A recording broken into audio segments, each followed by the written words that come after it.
Good evening and welcome. My name is Barbara Altman. I am the director of the Oregon Humanities Center, a position I took over from Steve Shankman last September. My remarks will be very brief, and then I'll hand off to Steve, who will give our eminent speaker the introduction she deserves. It's an honor for the Oregon Humanities Center to present Professor Mary Evelyn Tucker this evening as our 2008-2009 Cressman Lecturer in the Humanities. The Luther S. and Dorothy Cecilia Cressman Lectureship was established in 1994 with a generous bequest from former UO anthropologist and archaeologist Luther S. Cressman, who excavated the by now famous 10,000-year-old sagebrush bark sandals from a cave in Central Oregon in 1938. He questioned some of the received theories about the prehistoric Northwest Great Basin and pushed forward in very important ways our understanding of the human history of this region. The lectureship's goal is, and I quote, "the presentation and illumination of fundamental humanities issues that confront, but are too often ignored by, societies centrally occupied with science, technology, and business," unquote. We have used this lectureship for speakers in the fields of anthropology, religion, art and art history, natural history, and cultural studies. Among the guests who have come as Cressman lecturers are N. Scott Momaday, pioneer of modern Native American literature, who also pioneered the series, and Randall Robinson, the international human rights activist. Professor Mary Evelyn Tucker will add luster to the lectureship with her talk this evening, which serves as the opening keynote, as I'm sure you are all aware, for the Ethics, Religion, and the Environment Symposium sponsored by the Center for Intercultural Dialogue. Before I hand over to Steve, I want to acknowledge publicly the work done in preparing for Professor Tucker's visit by the Oregon Humanities Center staff, Associate Director Julia Hayden, as well as Melissa Gustafson, Peg Gearhart, Dylan Bragg, and Noel Allowy. And I would like to congratulate Steve Shankman and his right-hand woman, Terry Guareno, for putting together this historic and wonderful meeting of UNESCO chairs. Thank you, Steve and Terry, for bringing this event to Eugene.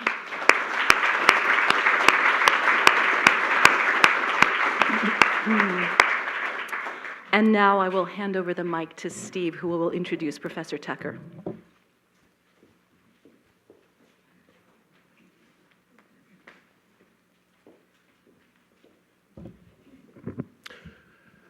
Thank you.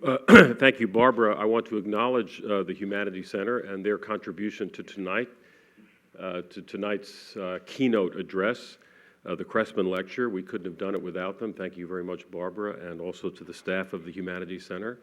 And yes, I'd like to acknowledge Terry, who we all know is absolutely extraordinary. I also want to mention all our volunteers and Kelly Totten, who is the conference coordinator, who's done absolutely extraordinary work. So thank you to all of you. And there are so many people to thank. I'm going to keep it very short this evening because I did want to mention some of our major donors who have made this possible. The Office of the President at the University of Oregon, the Jubitz Family Fund, and we actually have with us tonight, I don't know whether they want to be acknowledged, but we're very grateful to have them here. Al and Ray Jubitz are here from the Jubitz Foundation, so I would like a special round of applause for them.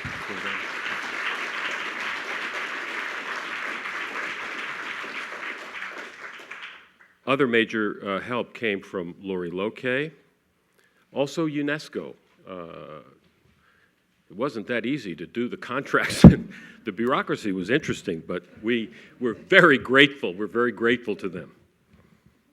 It must have been about a year and a half ago, I got a phone call saying, hey, there's this incredible person who's coming to Oregon State, Mary Evelyn Tucker. You should, I hear about your conference about that is going to kick off a symposium that will initiate the first UNESCO chair in the Americas in the Intercultural Dialogue program.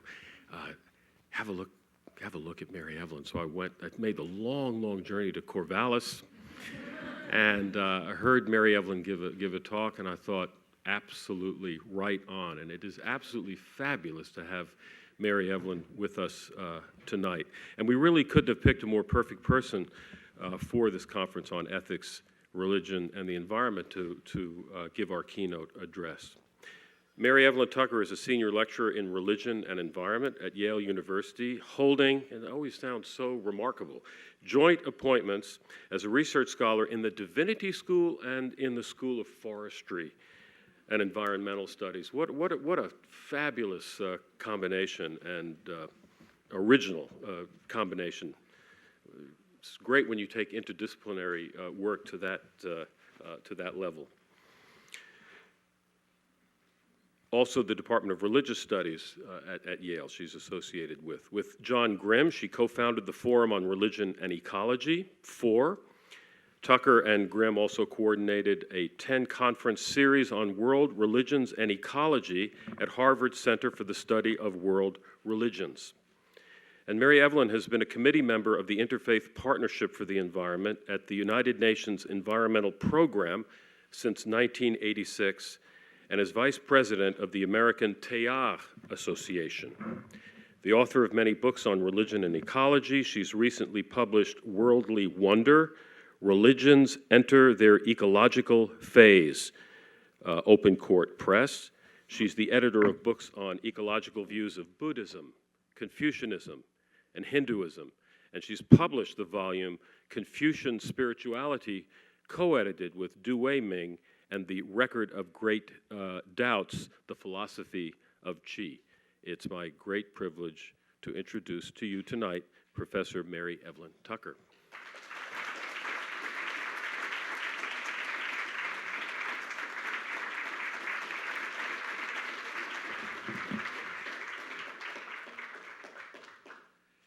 Well, thanks can't be said enough, and so I'll add to Steve's thanks, and that is thanks to him for the incredible work he's doing here, and to Terry, and to Barbara, and to Julia, and especially to Julia for this wonderful tour I had this afternoon of the trees of this extraordinary campus. And being just at Yale yesterday with Al Jubitz at the Forestry School, where we have a new green building, just like this green building.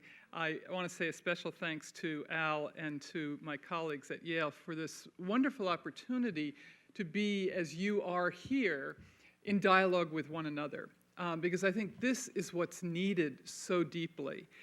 And I am most humbly, and in some fear and trepidation, welcoming and wanting to learn and listen from the UNESCO chairs who are here. This is not an easy thing to address such a marvelously intercultural, interreligious group of people, and it's to Steve's credit that he's brought them together. Now, I'm going to speak on this conjunction of religion and ecology that's emerging around the world in many, many interesting and exciting ways. But I want to put forward just at the very beginning here, I'm speaking not necessarily of religion in its institutional and sometimes fossil or brittle forms, but I'm trying to speak of religion. I'm trying to everyone says I'm spiritual, not religious, and so on. But I'm saying these religious traditions are profoundly spiritual. They are profoundly spiritual, and they have ethical paths into the future. So we can't begin to create this global community that's emerging without bringing them forward in new forms. That's my message in its essence. So I will certainly refer to the problematic side of religion, as we all know, but I just want to say these are extraordinarily valuable cultural traditions, and they matter deeply in our moment. Because we are currently immersed in a global environmental crisis that has, as you know, various manifestations such as pollution of air, water, and soil, and the deterioration of ecosystems around the planet. This is in part because of our explosion from 2 billion to 6 billion people in the 20th century, coupled with rapid industrialization, unlimited consumption, and overarching technological power. In the midst of this crisis, two macro-scale problems have emerged, interrelated yet distinctive. One is climate change, and the other is species extinction. I would say the first is becoming visible. The second is still invisible, the species extinction. There are aspects of both these problems that are still invisible, in part because of their global reach and immense complexity. It is fair to say that until the Al Gore film here in the States, An Inconvenient Truth, climate change had remained largely invisible to the American public. This is in large part due to the media's misplaced attention to the so-called fairness doctrine that tried to present both sides of the science. This resulted in giving undue attention to the climate skeptics, even though it is well known that many of the reports of these skeptics were funded by the oil companies. Moreover, the attempts by the Bush administration to silence scientists such as Jim Hansen, to dismiss the Intergovernmental Panel on Climate Change, and to refuse to sign the Kyoto Protocol lost us years of important work in mitigation.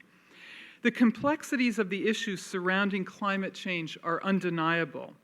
However, the consensus from IPCC regarding the anthropogenic or human nature of climate change can no longer be dismissed. This report of over 1,500 scientists from around the world represents the largest collaborative project of science in human history. And the scientists are speaking now about the need for action. Indeed, there was an important editorial in Nature magazine just at the end of April titled, "Time to Act." Now, what I'm outlining here, for those of you outside of the US, is this conflict that's occurred within the states between science as it was presented around climate change in the media. It was often the climate skeptics and the scientists were on the same level of coverage. And my point, what I'm also going to be driving at, is there's a huge need for an ethical, spiritual, religious component of this discussion. Now, not only because of the media, but political and economic concerns have also made it difficult for legitimate climate scientists to be heard. Many have also observed that the language barrier is significant in making complicated science and policy issues clearer to a larger public. For example, the term global warming suggests something that could be good for the planet. All of this has caused frustration and unease among climate scientists, including those studying the problem for decades here in the US at the Colorado National Science for Atmospheric Research. As Jim Hansen puts it, there's a gap between what is understood by the scientists and what is known by the public. And this is true around the world, I think, as well. But I want to just share with you that at a conference in Aspen a few years ago, the climate scientists in the US who came to this conference were so deeply frustrated, this was before the Al Gore movie, that they were in despair about why people were not listening to the climate science, because they knew the whole global community was at risk. And some of them found this absolutely, to the point they were literally in therapy because the despair was so real for them. Now, in fairness, it should also be noted that many scientists have seen their role as studying problems, not formulating policy. The objective nature of scientific research needs to be respected. At the same time, there has emerged an urgency regarding the interdisciplinary intersection of science, policy, and ethics around environmental issues in various quarters over the last 15 years, and most recently focused on climate change.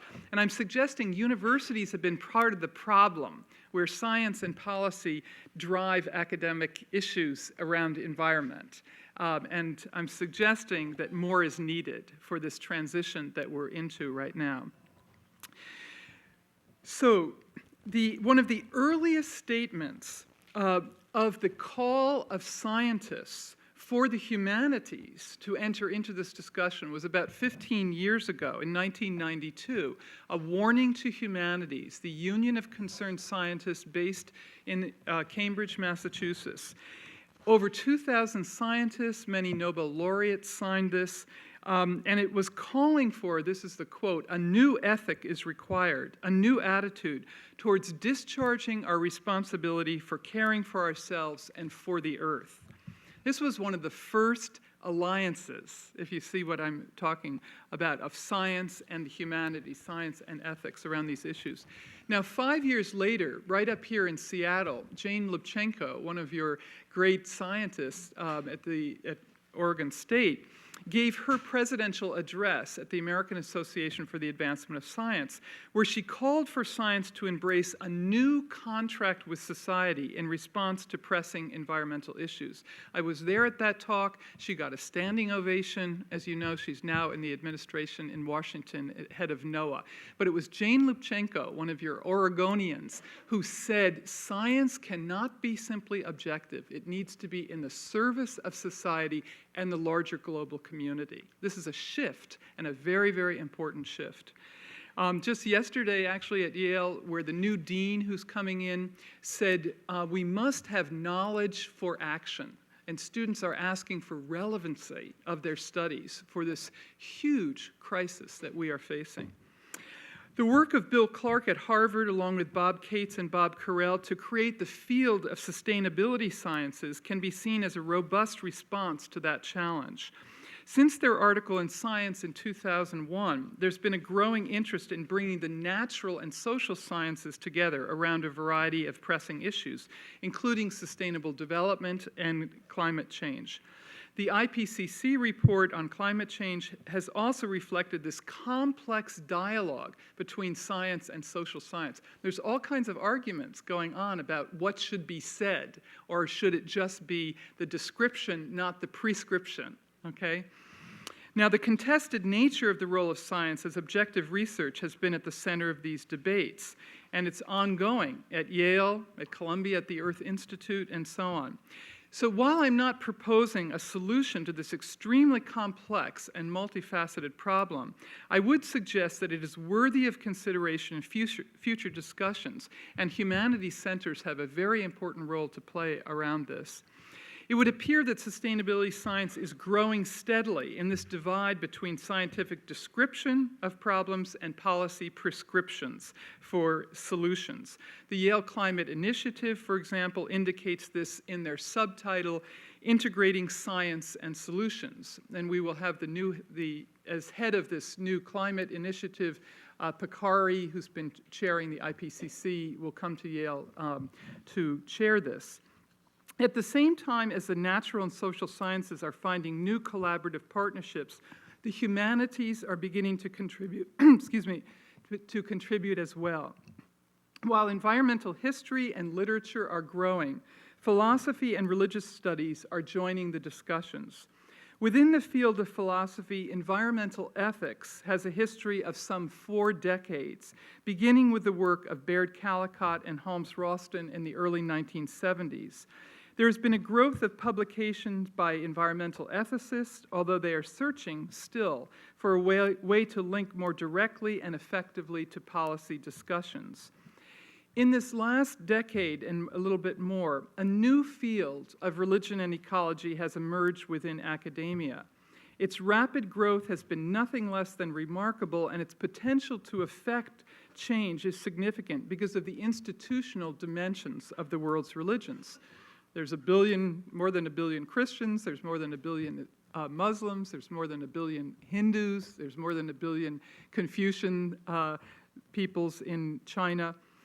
And what I want to signal here, when we began, John Grimm is my husband, and when we began this conference series at Harvard, it was precisely because environmental ethics has been a very significant field, but it's based primarily on Western philosophy, and it's not taking into consideration the cultural values and religious diversity of various parts of the world. And those of us who study Asia in particular, China and India, realized, of course, as we all realize now, that China and India will change the face of the planet as they are industrializing, as they are modernizing. And while we can all say, don't do what we did, people want the same kinds of modern luxuries and so on. So what's the equity issues here?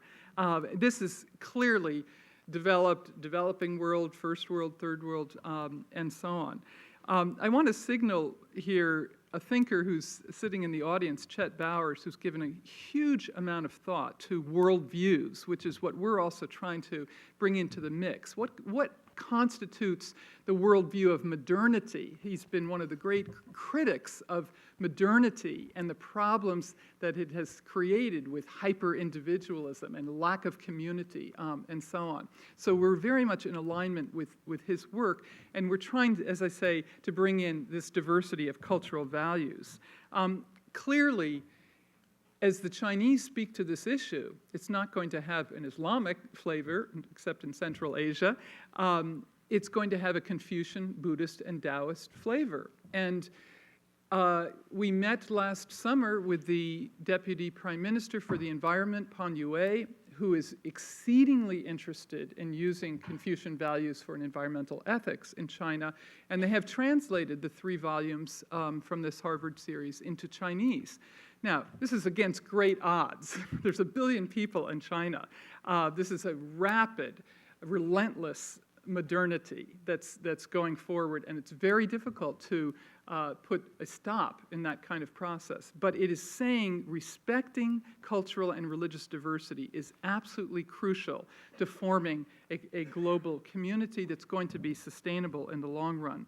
So that was the heart of this conference series at Harvard. Over 1,800 people came from around the world. It included indigenous, a whole conference on indigenous peoples from every planet. Shinto is the largest gathering of Shinto outside of Japan that had ever taken place. And it culminated with 2 conferences in New York at the United Nations and at the American Museum of Natural History. 1,000 people came, but it was also in dialogue with people from science, from the world of education, from policy and economics, because we were trying to say the religious communities, again, broadly conceived, have to be partners with those who've been working on environmental issues for a long, long time. Religions have come late to this issue, and yet they have something clearly to offer. So religions are necessary but not sufficient. The sense then of what we were trying to do in this 3-year conference series, and now based at Yale, this forum that Steve mentioned, was what many of you are probably trying to do in your own countries as you look at modernity and its cost, and you look at tradition and its problematic side too. So what we were trying to say is, how can we retrieve aspects of these traditions? How can we re-examine them in light of modernity and its problems and challenges? And how can we reconstruct them? And we're suggesting, as this book that Steve mentioned, is religions are moving into their ecological phase. And that there will be, if they don't, they will disintegrate. And many of the mainline churches in the US are losing membership because they're not speaking to these issues that are pressing. And I would say, I think we can all agree here, and Oregon has led the way in so many areas of smart growth and so on, and you have many land issues and forest issues here.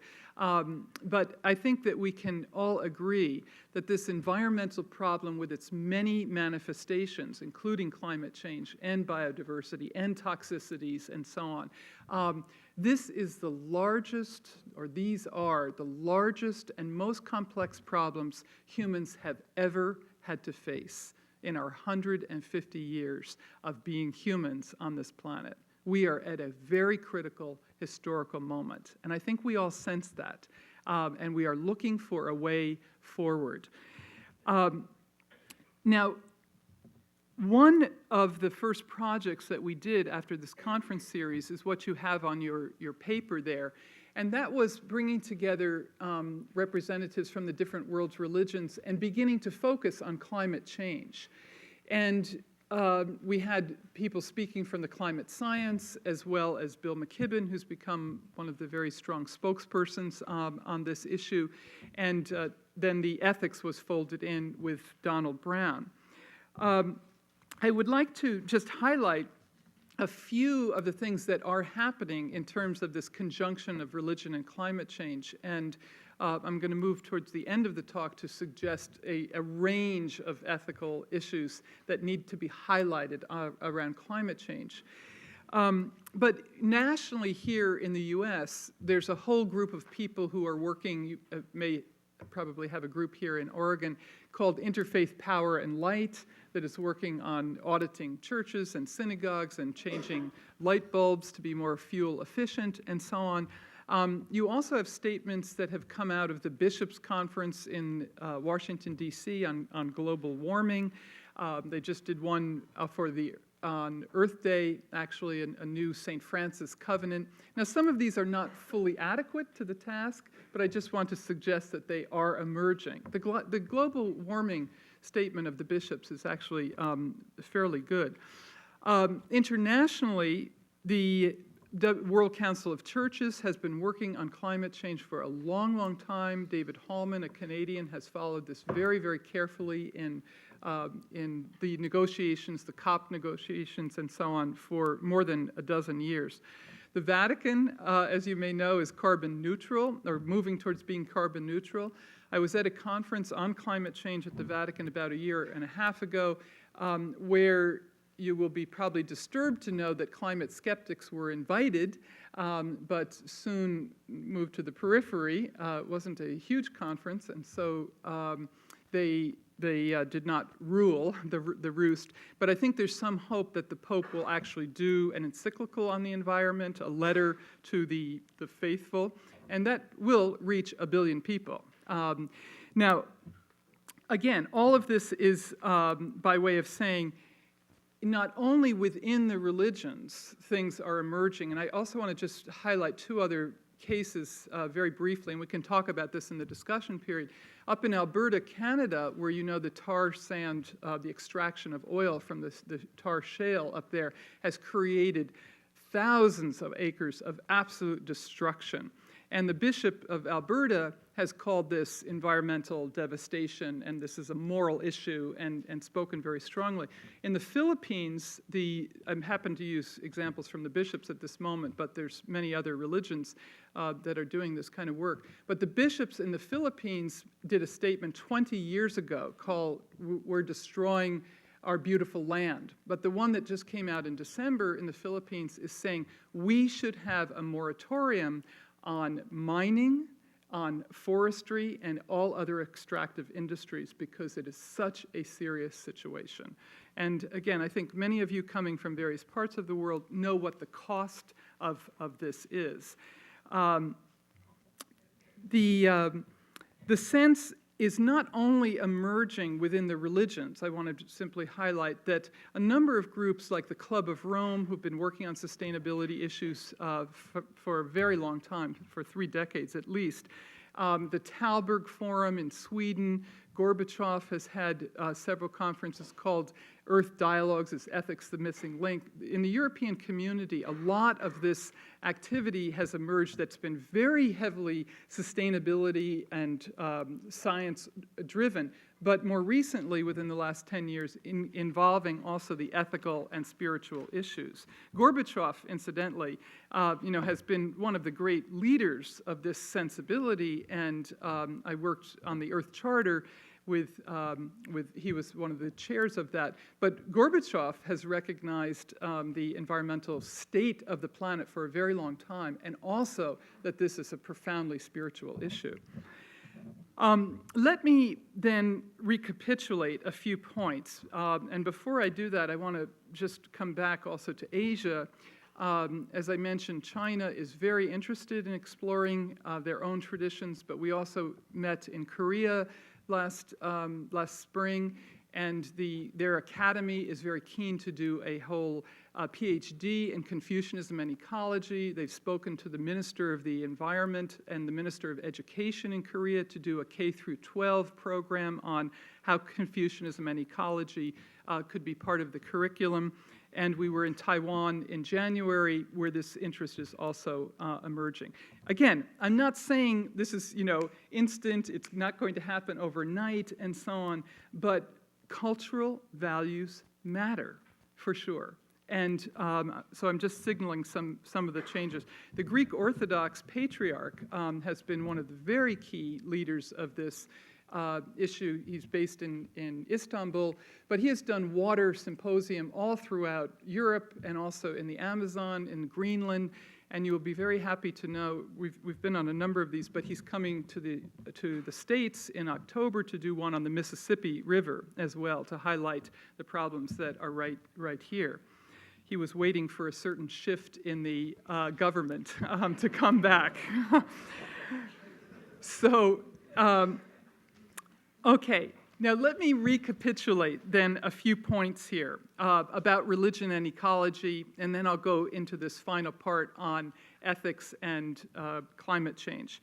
So what I'm suggesting is that religion and ecology is a newly emerging field around the world, but it's not more than really a dozen years old. Environmental ethics, on the other hand, comes out of Western philosophy and is about 40 years old, and again, around the world. The historians of religion and theologians have a great deal of work still to be done, but they need to be doing it in dialogue with scientists, economists, and policymakers. Now, secondly, religious and ethical perspectives have only recently been invited into the area of sustainability sciences and sustainability forums, which are arenas within academia and beyond. And they are trying to learn this language of a synergy between these various disciplines. Thirdly, academia tends to frown on research or teaching that is advocacy-oriented. Yet many academics aspire to be relevant to today's world, and clearly our students do. This is one of the most inspiring things about being at Yale School of Forestry and Environmental Studies, and that is these are students, like some of you here tonight, who have grown up with more knowledge of the environmental problems than any of us in our generation, and you still want to make a difference. That is what's so inspiring about these students at Yale and elsewhere who are so smart, could do a whole range of things, but they want to get in there and make their contribution. And they are from around the world, which is also very exciting. Now, this is a fine line to negotiate. Again, as Chet, I think, has indicated, what does it mean to have an advocacy type of position in academia is not simple. But I think we need to negotiate this so that academics do not become just within the ivory tower. Now, fourth, while academia is somewhat comfortable with environmental ethics arising out of Western philosophy, it is perplexed by or adverse to the study of religion in universities, often confusing it with theology. Theology is basically the study of Christian belief within a confessional mode and done in seminaries. But the study of religion is an academic discipline. I'm a historian of religion. There are anthropologists of religion, sociologists of religion, and so on. Let me make two further points here. The history of religions, as I've just said, is not theology. It is the study of the unfolding of various religious traditions, including changes and continuities over time. It is more indebted to history and the social sciences than theology. The history of religions identifies ethics within the context of world religions and cultures, not simply within a Western philosophical framework. Let me observe that Christian ethics has focused primarily on social ethics and not environmental ethics until very recently. And indeed, one of the curious obstacles is that from the Jewish and Christian and Islamic tradition, the notion of justice has been so strong, but largely within the human framework. And so when I first came to another university where I was teaching, a very strong University of Chicago social ethicist said, oh, environment, that's whitewater rafting. It's totally irrelevant to a justice and ethical perspective. So we have a lot to overcome in bringing together the human nature dialectic. And that is at the heart of everything I'm speaking about tonight. That this is about more than changing light bulbs. It's about more than technological fixes or energy audits even. It is about a vast and complex and still little understood change in human-nature relations. We are redefining ourselves as planetary citizens, and it's going to change everything. And you know what? We don't have the language to do it yet. We're in process. We are discovering it. And people will say, can we do it fast enough to make the changes? Look what's sitting right here, these UNESCO chairs. I think we can do it fast enough to make the changes.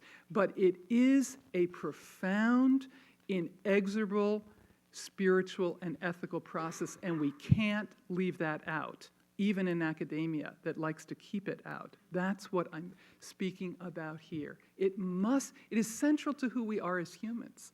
The meaning dimension of life cannot be ignored as we make this change into a sustainable future. A sustainable future isn't just a technological change. It's way deeper, way deeper. Now, let me say then again that so we understand the problems and promise of religion. Religions can be rigid and dogmatic. They can also be flexible and changing. And that's what I'm trying to illustrate in studying these traditions that are multi-millennia old traditions. They have changed, and they will change over time, often with contestation. Secondly, religions, the problem side is they have exclusive claims to truth. They can be dogmatic, but they can have genuine moral authority. The civil rights movement was deeply inspired, both in its origins in the Quaker abolitionist movement in England. This was a moral issue. Slavery was a moral problem. The civil rights movement in the 60s was driven by a moral sensibility, and that made the change possible.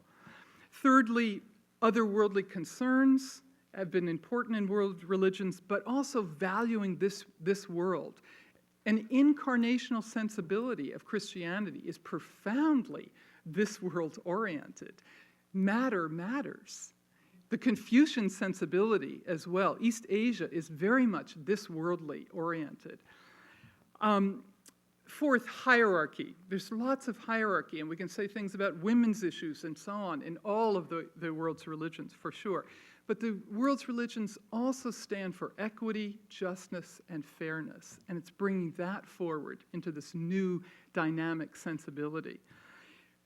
On the problematic side, we can say they're interested in present sectarian concerns, which we see throughout our society today. Absolutely fascinated on how are we going to keep these fossils going, right? And the culture wars and so on. But they're also concerned about future generations, and that to me is the key. And I mean future generations of all species, not only the human. What is it to maintain the beauty of the forests of the Pacific Northwest, as Gary Snyder said, for the next millennium? For the next millennium. What does that mean? When I was up in the Pacific Northwest and the Corvallis visit, I talked to those who were studying the spotted owl, the scientists up there in the forests. It was so moving because they do not know whether those owls will actually survive the patchwork of the forests. And that's true around the world. This deep sensibility that we have of loss in this moment, and yet a possibility for change, is part of this religious spiritual dynamic, because we're trying to foster hope against all odds, and that is what a spiritual and ethical sensibility can do for future generations. And finally, religions, as I've said, have a concentration on human rights, but also is emerging a sense of rights of nature, rights of creation itself. And if we put all of these problems and promise into just two, I would suggest that the world's religions, yes, they have been anthropocentric, often human-oriented, but they also have within their traditions an immense possibility to be anthropocosmic. anthropocosmic.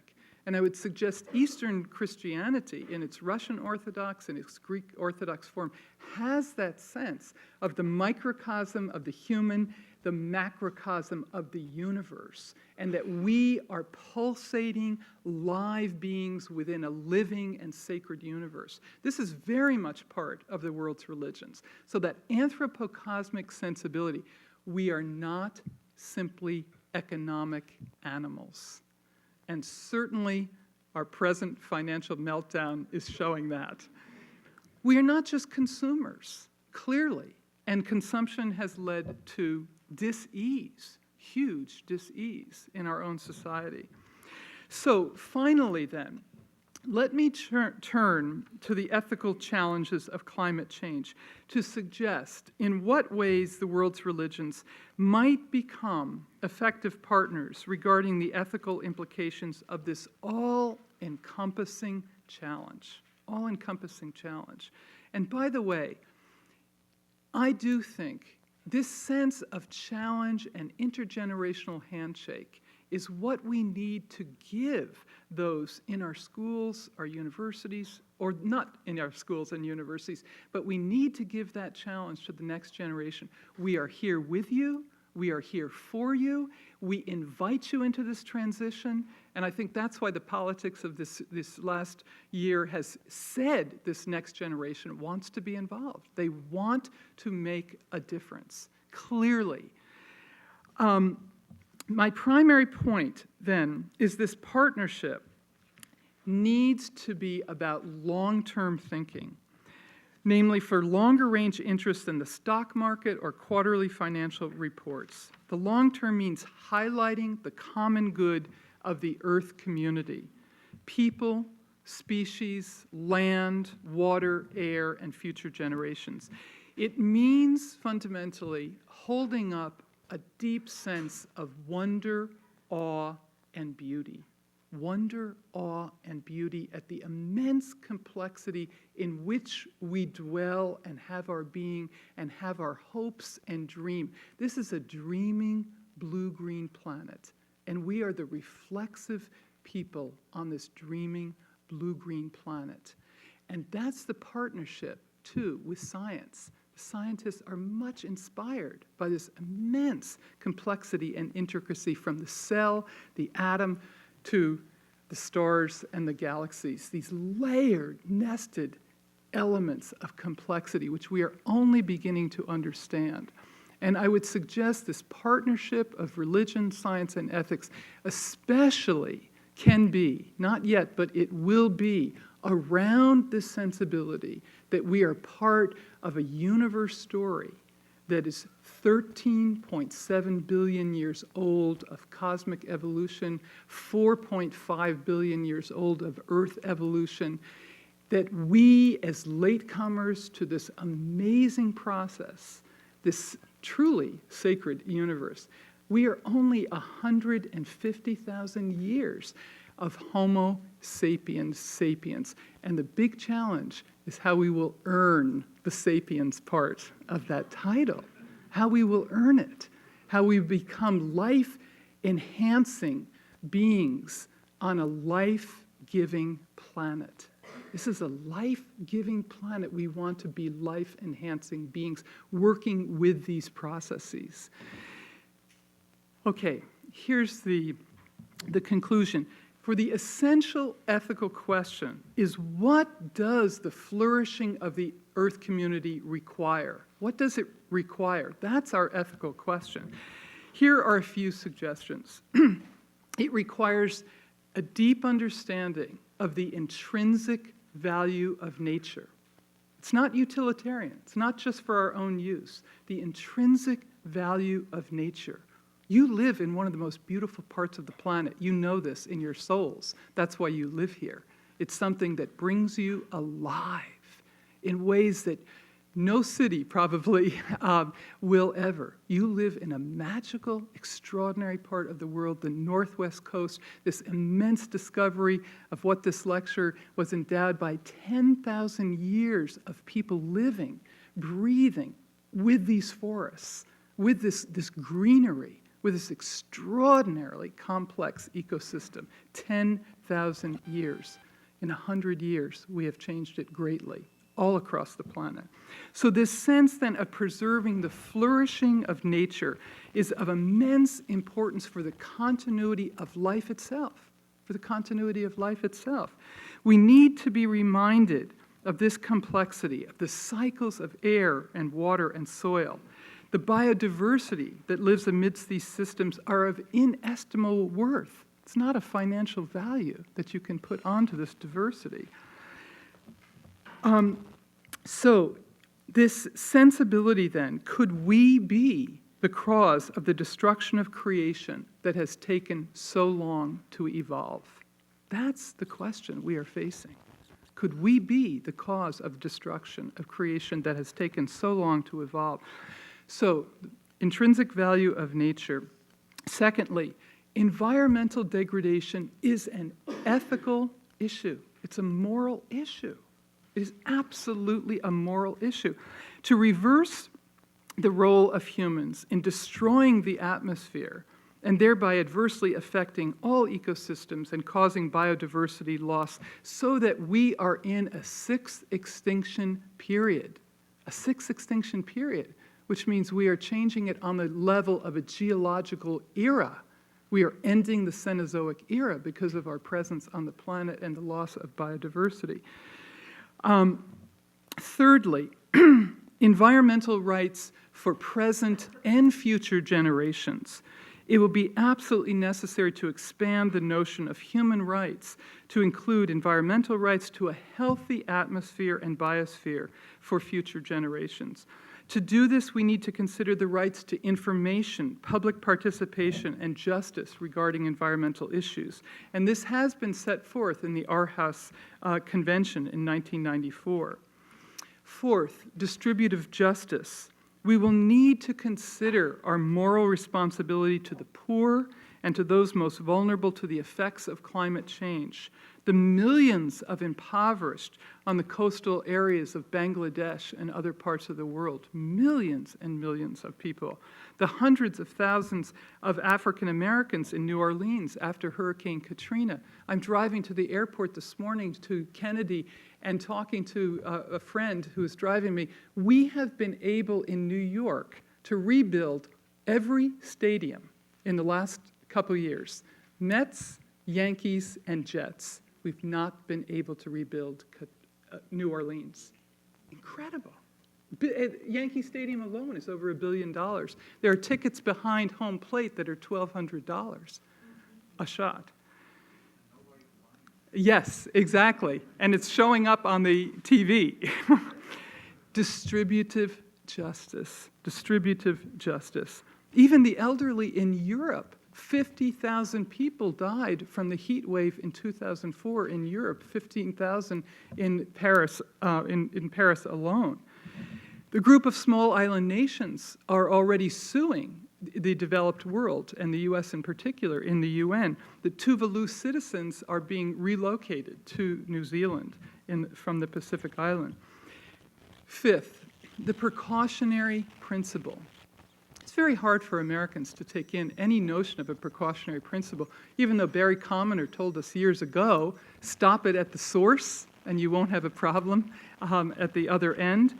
But we need to invoke this sensibility, even as we will be arguing about cap and trade or carbon tax and so on and so forth, these various economic possibilities. But the deeper sensibility is, how are we going to cut back at the source? Jim Hansen, the NASA scientists, are saying we must do away with coal-burning plants. 6, unintended consequences. This is part of long-range thinking, which religious communities have done and can do. Unintended consequences of our action. For example, I'll just say for example, biofuel and the food crisis. We created a crisis around the world, thinking we're going to solve, this is where technological fixes have unbelievable unintended consequences. And again, Chet has pointed out how technology has changed the human from deeper processes of who we are as humans. Now, seventh, renewable energy. This is something we need hardly say anything about, but renewable energy is actually a moral issue in so many ways. I would suggest it's not only searching for physical energy, such as sun and water and biomass, but in fact, renewable energy is a renewable energy of the human spirit that is deeply on the edge of uncertainty and despair and lack of clarity about our purpose, our role, and our future. And humans are the one species on the planet who have the ability to imagine a future. That's what distinguishes us from other animals. We are animals who can dream a future. And that is the challenge here, in both renewable energies of our spirit and physical energies in the world itself. Eighth, technology transfer is an absolute moral issue. The obligation to transfer appropriate technology to the developed world to assist climate change and mitigation. How can we develop the economic means and political will to transfer this knowledge, as we have promised in treaty after treaty, but not fulfilled? Ninth, consumption and affluence. There's a huge way the religions can make a contribution. Having more or being more. We need to examine clearly how 4% of the world's population can use 25% of the world's resources, as we do here in the US. Even Picari, the head of the IPCC report, says simple things like eating less meat. I've been vegetarian for 30 years. I'm sure many of you had, way before climate change. It happened because I was living in Japan in the early 70s and there was no meat. So I'm not saying this is a big moral issue for me, but most people around the world, have not consumed this kind of meat and the destruction of forests and so on that this involves. There's something called water transparency now. For one piece of meat, how much water goes into the feeding of the cattle and the land and so on. So we can say a lot about consumption, carbon footprint, ecological footprint, how we build in different ways, and our agricultural processes, all of that. Finally, population growth. I began by saying in 1 century, we went from 2 billion to 6 billion people and growing. Clearly, we've got to sort out the possibilities of a sustainable future in terms of population. A great deal of this, not expected in UN conferences and so on, was education of women. Changed the picture radically, absolutely radically. So what are the limits to this kind of growth? And what does it mean for one person in the first world here in America and one person in India or elsewhere in terms of equity and justice? Now let me end, and I hope I haven't given you too much, but enough to feed on. But let me end with what I think is one of the most promising dimensions of this ethical flourishing, this discussion that's coming forward on all these issues and doesn't exhaust them all. And that is the Earth Charter that I mentioned a little bit earlier. And Gorbachev was one of the leaders of that, along with Maurice Strong up in Canada, a business person. It came out of the Earth Summit in 1992, the Rio Summit. It took almost 10 years to actually work out all the language of it. And I happened to be for 3 years on the International Drafting Committee. It was an amazing process, truly amazing. And what I like to say to my students is there are many people around the world, including lawyers, people from women's group, educators, business people, and so on, who came to these meetings, 25 of us around a table. Only about 3 or 4 where English was their first language. They came flying through the night. They came like you, from various countries trying to make this difference. This sense of giving forward an ethical, spiritual vision. Let me just very, very briefly say why I think it's such an important document. The preamble contains, as no other international document does, this cosmological evolutionary sensibility. It says we are part of a vast evolving universe. Earth itself is alive with a myriad community of life. That came out of a drafting committee meeting of just 3 people, one of them an astrophysicist, another, myself, and a Confucian scholar. The astrophysicists from Harvard and from Tufts wanted this huge evolutionary process. We are part of a vast evolving universe. But he also put in, Earth is alive. And the native peoples who were part of this drafting committee, and when Gorbachev held it up in Rio in 1997, the native peoples who had been involved in that drafting and saw over 3 years that it was still there, their worldview, they were weeping with joy for that sensibility. A scientific and indigenous worldview coming together. The 3 parts of the intersection of the Charter are ecological integrity. If the ecosystems go down, everything else is at risk. We need to preserve ecosystems. Restoration is going to be a huge work that's already emerging. A very exciting notion, how are we going to restore streams, wetlands, ocean areas, and so on. This is the great work that is calling our generation, restoring Earth's ecosystems.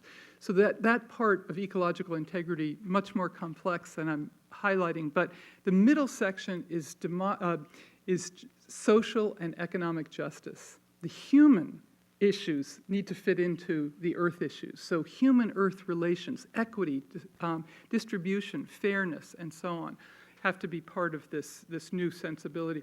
And finally, democracy, nonviolence, and peace. We need democratic institutions. We need this profound culture of peace. We need those who have been working on Beyond War for a long, long time. These issues, these ideals of a culture of peace to drive forward a sustainable future. Because without a culture of peace, a sustainable future is impossible. So, my appeal tonight is simply that this spiritual, ethical dimension that is part of the human, it happens to be conveyed in, contained by the world's religions, but this deep longing of the human for meaning that transcends buying, getting, for a meaning that means giving into the future, giving to future generations. That sensibility is exactly one of the most important missing links for our ecological future. I think we can do it, don't you? Thank you very, very much.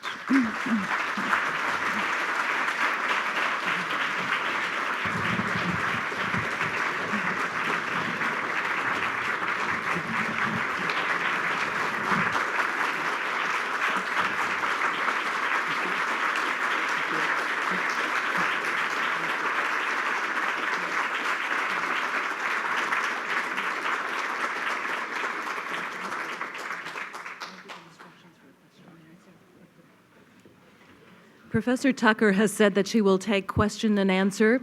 If you would like to ask a question, could we ask you please to come to the microphone? If you cannot come to the mic or prefer not to, I can bring you a microphone if you raise your hand. It looks as though we have people ready to get us started, so I'll turn the mic back to Professor Tucker. Oh, thank you so much. And I'm mostly at home listening to the radio as I do housework, and just so excited to hear your perspective. And you said that we're at the end of the Cenozoic? Yeah. And I had heard of the term the EcoSoic. Yes. And I've been wanting to put that out there, that we need to think that we are now walking into the EcoSoic and claim our historic moment, that we have to start it now, or we're not going to have it, right? So I just wanted your thoughts on that. Oh, that's, can you hear me if I use this? Or maybe, let's see, use this one. Okay. Can you hear me with this? Okay. So actually my teacher and the person who married us, Thomas Berry, is the one who came up with the idea of the Ecozoic era. And he's done a series of books, but one called Dream of the Earth, which Sierra Club published, 75,000 copies have been published. And so he has said we are ending this particular geological era, defined by biodiversity loss and so on.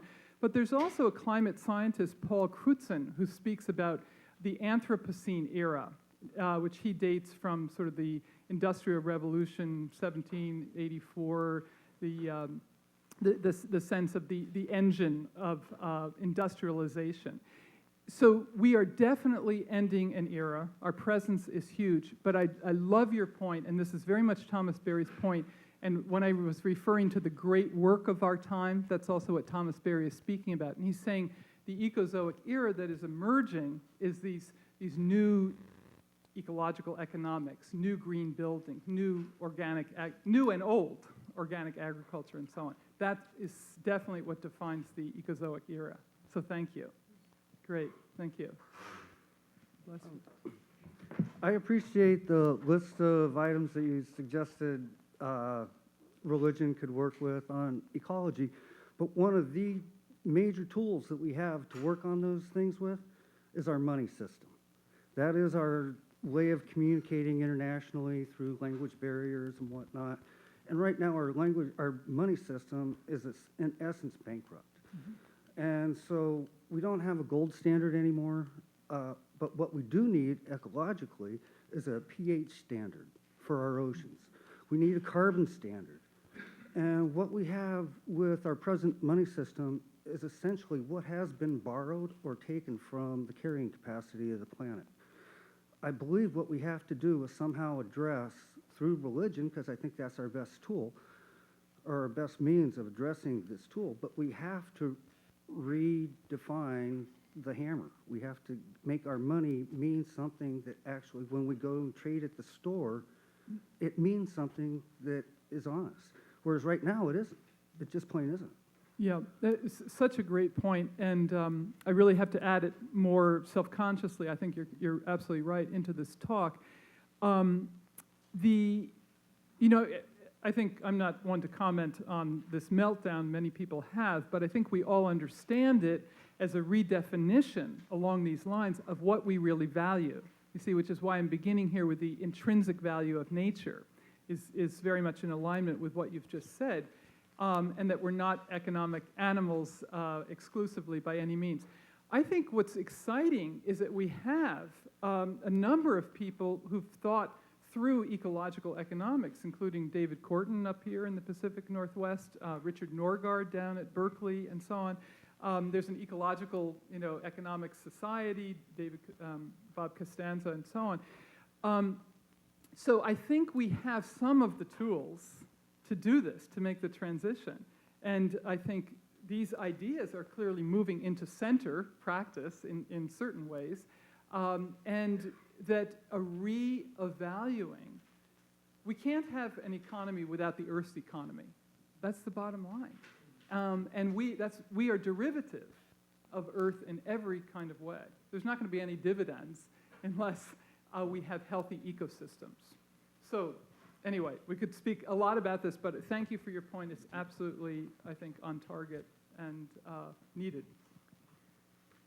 When I was going through high school and making decisions about what I wanted to do in life, I was very interested in a very diverse family farm and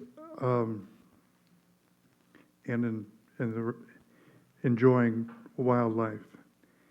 And by the time I got through college in the mid-50s, it was really clear to me that agribusiness had totally destroyed the American way of life that I was being raised to participate in.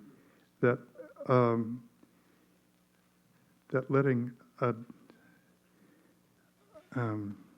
absentee landlord own hundreds of thousands of acres and dump chemistry into it and take, strange methods of pumping water and stuff.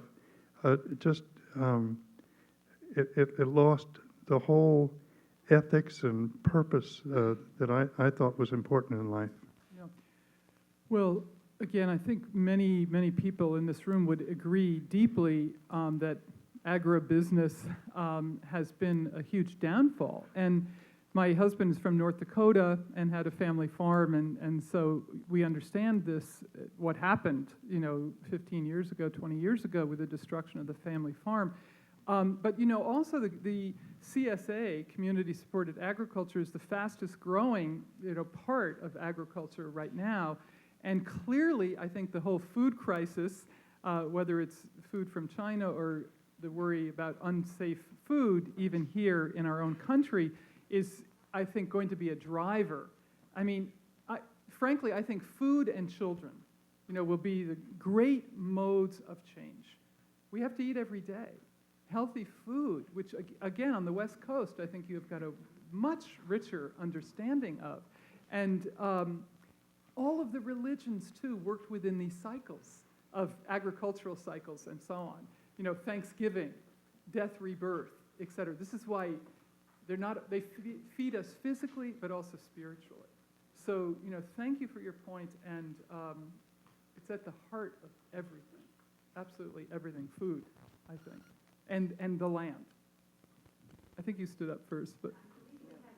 Oh, okay, I didn't see you over there, so. Hi, I was just wondering if you had any views on maybe how we could get some of the churches to open up to new ecological ideas, because there, as I'm sure you know, are a lot of closed-minded churches that probably aren't going to be open to a lot of new ideas, but do you have any views on that? I don't know any churches that are not open-minded. Well, I mean, no, I'm just kidding. I'm just kidding. Yeah, no, it's a great question. And, oh, yes. The question was, how are we going to get churches to open up to this more, this sensibility? I did mention the Interfaith Power and Light has, there's more than 25 states now that churches and synagogues are doing energy audits and changing light bulbs and a whole range of things like that. We've done a film actually called Renewal, which is 8 case studies across the country of religious grassroots environmentalism, and we brought these people, many of whom absolutely heroic, non-visible, citizen-based work. We brought them to Yale last spring. We brought the scholars together. We had 350 people up at the Divinity School. It was this knowledge-action synergy. It was absolutely fantastic. But there are some astounding things that are happening. Ranges from Jewish education for children up in this camp in Connecticut to one of the most amazing, there's a whole thing going on in mountaintop removal, with churches very much involved, that this is a moral issue, a problem. There's a fascinating one in Chicago where farmers are raising sustainable lambs for the Muslim community in inner city Chicago. And it's a fascinating, Christians and Muslims, and then they come down, they eat together, these sustainably raised lambs. Some amazing things are happening. So little by little. But I think it's the next generation's got to press these churches. And by the way, up on our website at Yale, and if you want to be part of the email list that comes out, every month we send out UNEP articles from all over the world about what's happening in religion and ecology. But every one of the world's religions have statements on this. So the question is, how do you bring the statements to action? Okay? Go ahead. Thank you. I appreciate very much what you're saying, but I want to push you. Just heard a lecture online, it's online, by Charles Taylor, a pretty distinguished philosopher, on the future of the secular. It's online. If you Google it, you can find it. And one of the points he made in the lecture was that the point of the secular is to deal with diversity and to assure maximum religious expression, maximum equal respect, and maximum, maximizing all different areligious as well as religious points of view. And what I'm hearing you say, and maybe I'm projecting a little bit, but you want policy to be informed by religion, but it's not. To me, in most of the policy issues I'm aware of, religious language drops out pretty quickly. In fact, it's screened out in some cases. I've heard hearings on the spotted owl. I've been in hearings on the spotted owl where administrators say, we want to hear economic and biological facts. They don't want to hear anything else, yet most of the people in that audience are extremely passionate with all sorts of views that have a dimension of depth of the kind that you're speaking of. And so I'm kind of curious about how, can you cite me any policy that's informed by multiple religious perspectives or one? I don't see it. So. No, it's a great question. And by the way, I really also want to say, that I respect the differentiation of church-state. I respect a secular. I think environmentalism has a deep spiritual and secular dimension, apart from religion and so on. We're inspired deeply by nature, is what I was saying earlier.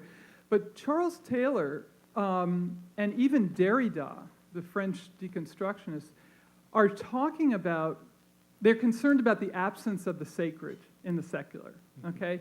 And Charles Taylor came to Yale last year in a huge conference on this topic. And Derrida, who is one of the major deconstructionists, was very, very concerned about this issue of why we were trying to be so secular that we were completely ignoring the religious roots of Western philosophy. You see, it's very, very interesting stuff. So, a case, to speak to your question. In Israel, there's work of the three Abrahamic religions around the Jordan River, okay? And that is a huge issue because the Jordan River is, polluted, the Dead Sea is drying up, and so on. So there's one of the great hopes is that interreligious cooperation will occur around certain problems in various parts of the world. In India, the same thing around the Ganges. There's efforts of Hindus to do cleanup of the Ganges. If we came back here to the States to talk to your policy point, everybody is aware the evangelicals have spoken out a lot on climate change. They are speaking out on climate change for a very interesting reason. In 2002, Cal DeWitt at University of Wisconsin took a group of about 12 evangelical leaders to Oxford and had two of the leading climate scientists in the UK, who are also evangelicals but scientists, tell them the climate science. This is where Richard Cizik and a whole range of them woke up. But they woke up from the perspective that they said the poor are being hurt by climate change, which is absolutely true. So there's going to be a lot of different doors to enter this discussion and affect policy. The poor is a huge one for the Jewish and Christian and Muslim tradition. The integrity of creation is another door, you see. Mm-hmm. Biodiversity, though, the spotted owl issue, was laughed about, even here and in different parts of the country, because we do not have an understanding of this intrinsic value of nature. You see, and the religions haven't got the language yet to fully describe it. There's a Center for Biodiversity that Jane Elder set up in Wisconsin and was trying to involve the religions specifically on this kind of issue. Let me just push you, how would it be, I'm curious, how would that religious language be translated or help form public policy, which is, secularly neutral? That's what I don't understand. Yeah. Well, as I said, is an excellent question, and maybe we can pursue it further. The evangelicals have tried to affect policy. You see, they've done that. They've tried to press it. It's not an easy, clear thing to do, though. I totally agree.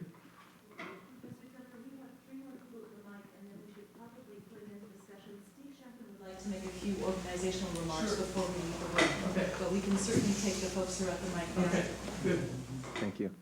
It's recently come to my attention that just the magnitude of the work in recovering the microcosmic relationship to the environment, this a felt sense of relationship to the ecosphere. And I've really been helped by some of the, well, I feel that the religious traditions are just not up to the task of within the individual.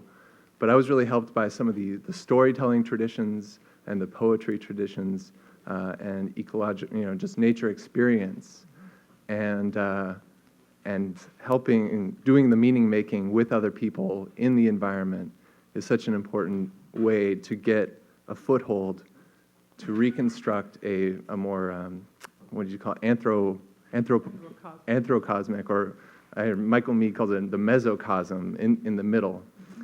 So I just give you an opportunity to speak to those kinds of traditions, especially in the Western world where they seem to be very disintegrated.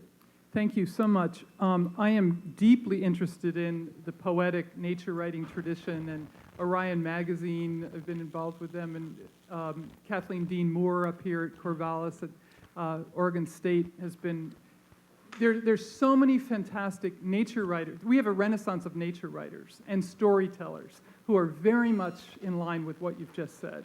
So I would just say, for the sake of time, yes, yes, yes. I love it. I love it. Yeah, thank you. Okay. My name is Jawara. I am from Guinea, West Africa. And I am here to improve my English. So I have a point. I want to let you know something about environmental issues in Africa. Second-hand technology trade in Africa, I mean old vehicle, TV set, is also a kind of religion today. I think it's interesting to know how this problem interferes with environment as a pollution problem. Because in Africa, we have no technology to recycle all those things. And I constate, I see everywhere, every time, there is a lot of technology, second-hand products in Africa. Is it possible for you to make something for that? If I'm understanding, did you say second-hand technology in Yes. Africa? Yes. So reusing it, or? Use the technology somewhere. Oh, solar. Somewhere. Okay. Okay. I'm sorry, I may not be fully understanding your question. My question is that I think it's another kind of religion. Oh, technology. Yes. Yeah, absolutely. Okay. But dumping it off, sending it to the Yeah, second yeah, yeah, world yeah. is what Yes. he's talking about. Okay. I helped him Thank with you. this, so. Thank you. Thank you. Thank you so much. Again, Chet, would you just raise your hand here? If you see the gentleman sitting right here, he's the person who's done a huge amount of work on this issue of technology and its effect on the human and education. He's an expert on this in terms of education. Okay. But your other point about recycling technology in Africa, Latin America, and Asia, there's an amazing film called Manufactured Landscapes, which shows this dreadful dumping all over the world. So I have nothing but empathy for your question, as I'm hearing it in two parts. It's a very, very important question. Maybe we can talk later about it as well. Thank you. Yeah, thank you. Yeah. Thank you. Yeah. I just wanted to say thanks, first of all, for the inspiring talk, and especially the 10 useful points to contemplate after we leave the room. One thing you mentioned briefly, the education of women, and you mentioned food and children, and I just wondered if you had any words to say about a role for women in leadership in these directions we want to go, or if you've seen such a thing, or if you imagine such a thing. Thank you. Well, yeah, thank you for that question. I think academia's not been easy for a woman. I was the first woman to be tenured in a department, and so I've had enormous support from friends and family, but it's not easy. And I do think, and I thank you for the question in this sense, I do think we really, it may sound politically correct, I want you to hear it from the heart. We need to hear the voices of women.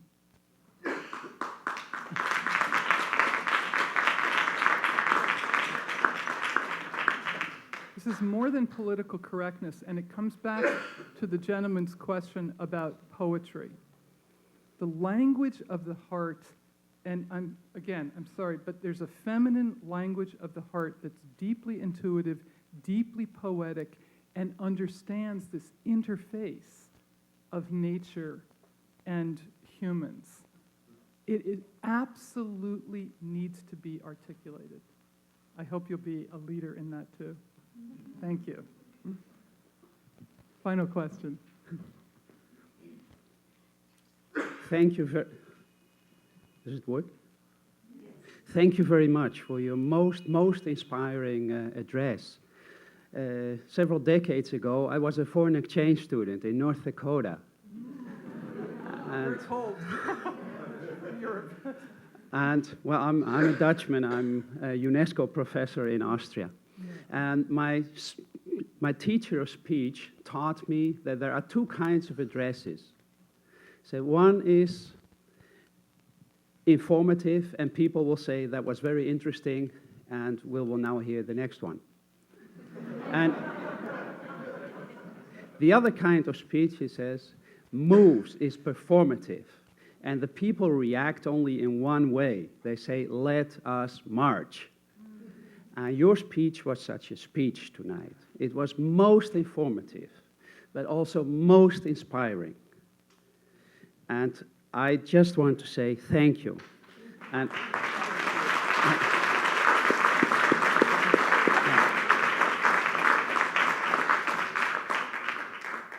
I want to address one detail and challenge one point, but also reinforce you.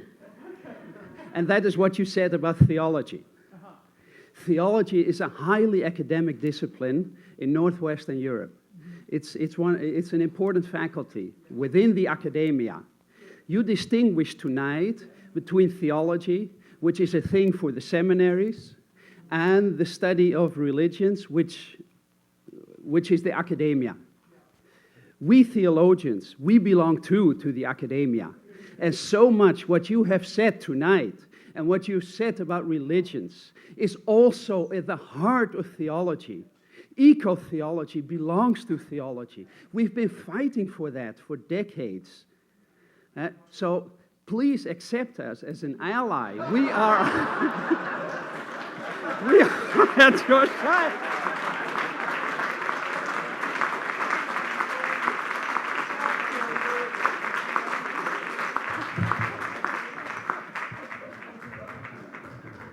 We could not. I accept. We could not have scripted a better ending for the evening.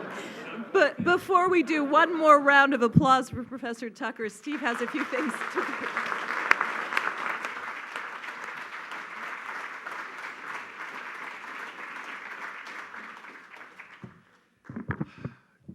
Well, that's really what I hope would happen. It was, because the UNESCO chairs are meeting on Monday, and we are talking about very concrete collaborations that we are doing together. And I wanted to choose someone. We wanted to choose someone who would inspire us in our discussions to come up with some very concrete things that we can do in the world. So, thank you so much for that, Mary Evelyn. And I want to thank all of you for coming this evening. I just want to say, yes. Is this recorded and will it be available? Yes, it is recorded and it will be available. It should be up on the UO channel as fast as we can get it up there. So if you search the UO website or UO channel, within a reasonable length of time, it'll be up and available. Yeah. So I just want to let people know here that this was a keynote. This is the beginning of a conference on ethics, religion, and the environment. And I just want to welcome you to the other events because we're getting started tomorrow. And I just want to tell you some of the things that are happening to maybe inspire you with the voice of a man, if that's possible, to come.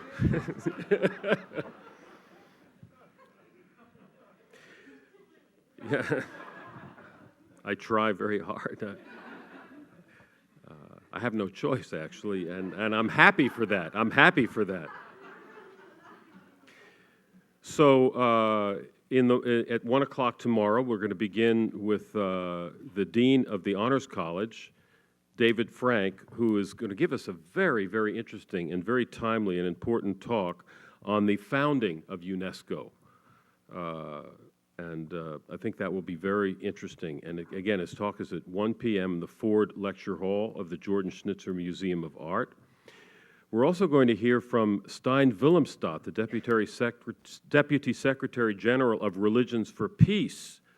And he's going to talk to us about a very interesting proposal for an initiative for a decade of intercultural and interreligious dialogue in the UN. And he's asked us, or we as UNESCO chairs are going to consider whether we should be advocates for this and how we might be able to be advocates for this. We're going to have a panel discussion, once again, on very concrete projects that we can adopt to address the ecological crisis at 3 o'clock tomorrow. And we want to open that up to everyone here. We're having people, we would like to have every possible religious and spiritual tradition represented, but in the interest of time, we're just going to stick with 4. And so on the panel are going to be Bud Lane from the Native community, Imam Mamadou Touré, who is with us this evening, and Rabbi Yitzhak Husbands-Hankin, and again, Islamic and Jewish community respectively, and then John Pitney and Jenny Holmes from the Christian tradition. And we are going to, and Mary Evelyn talked about Bartholomew I and how important he's been to this whole movement. And I just wanted to mention to you that the traces of Bartholomew I are very much part of this conference, because we're going to be capping off Mother's Day tomorrow with really an extraordinary musical performance by a group called Capella Romana. And they have very close ties with Bartholomew I. They specialize in chants of the Greek Byzantine tradition. And we're going to be treated to an extraordinary composition by an advisory board member of our center, Robert Keir, who's a composer and a member of the faculty here, who has written a piece called A Time for Life, which combines in its libretto Native American reflections on the environment, along with the text from the Greek Byzantine tradition. And so that's going to be very special. It's at 7 o'clock, isn't that right, Terry? Tomorrow evening in Bell Hall as part of the Vanguard series. Please join us. And we very much hope to see you tomorrow. Thanks so much for being with us tonight.